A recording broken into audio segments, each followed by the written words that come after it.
Best of all, neuroscience tells us that our brains are up to the task. Plastic and malleable, hungry for the right challenge, our brain is capable of creativity, new knowledge acquisition, and growth, even as we age. This much we own and can control. It's our evolutionary inheritance, nature's playbook. We can choose to activate the neural networks that shake our brain awake, flip the switch to enliven our senses, and stimulate our thought processes beyond what we may have imagined possible. Where to start? How do we filter out the noise and distraction, overcome inertia and other obstacles to design the lives we want? How can we regain some control and switch on our innate abilities to focus on what matters most, while still living amid the cacophony of modern life? The best people to teach us how to cope may be the very people who've struggled the most with attention and learning challenges. Many have refined the skills necessary to thrive in a world filled with constant stimulation, distraction, and stress. How do I know this? Because I'm one of them. My journey to lit. As a professor at Harvard Medical School and MIT, I am very lucky.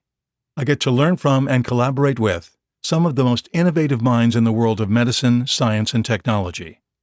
But I was not supposed to be here. No one would have predicted this for me. When I was a kid in elementary school in rural Canada, I had the attention span of a fruit fly, and I struggled to keep up.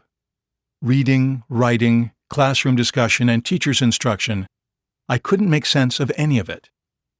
It wasn't just that I was distractible and my brain didn't process things in a conventional way.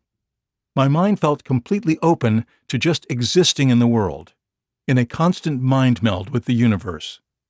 For me, it felt weird to isolate and define things, to pin down ideas and limit learning to what seemed to me to be fragments of information. If new knowledge was constantly making old ideas obsolete, to me it made more sense to assume that everything is in a constant state of change. Not only the world around us, but our understanding of it. To my mind, school felt more like a museum than a workshop. It took a ton of effort for me to narrow my focus so stuff could enter, stick, and stay. And I was an anxious kid. I couldn't relax and just be myself, feel okay as the quirky kid, because I felt like something worse than that, an alien, a human anomaly. I realized early on that there were many things I was supposed to do, but none of them came naturally or seemed logical. More troubling still was that much of it didn't feel like the right thing to do.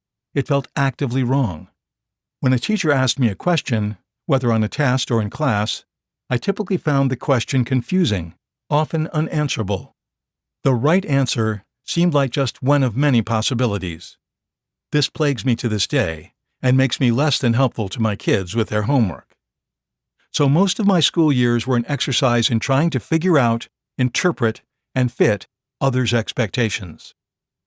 As a kindergartner, each day I walked up the steps of the older brick building, past the principal's office, down the hall, and into my classroom. There was the typical large square carpeted area for story time, as well as lots of books and interactive toys. Like most young children, I was curious and filled with energy. I could not sit still. Everything excited me. I wanted to explore, roam, see, and touch. It was impossible for me to sit in a chair for hours and listen. Pretend your bottom is glued to your chair, my kindergarten teacher encouraged. Okay, I thought, I can do that. I wrapped my fingers around the bottom of my seat, held it against my rear, stood, and waddled around the room as my classmates giggled. The teacher sent me to the principal's office. I got to know the principal pretty well that year. By second grade, it seemed as if my classmates possessed a superpower that allowed them to decipher the strange letters on the pages of books. But my mind couldn't make sense of them, and I didn't understand how the other students were sounding those letters out and using them to form words. My mother tried phonics, flashcards, everything. But as the school year came to a close, my teacher recommended that I repeat the grade. Desperate to help me, my mother enrolled me in a summer school for children with learning disabilities.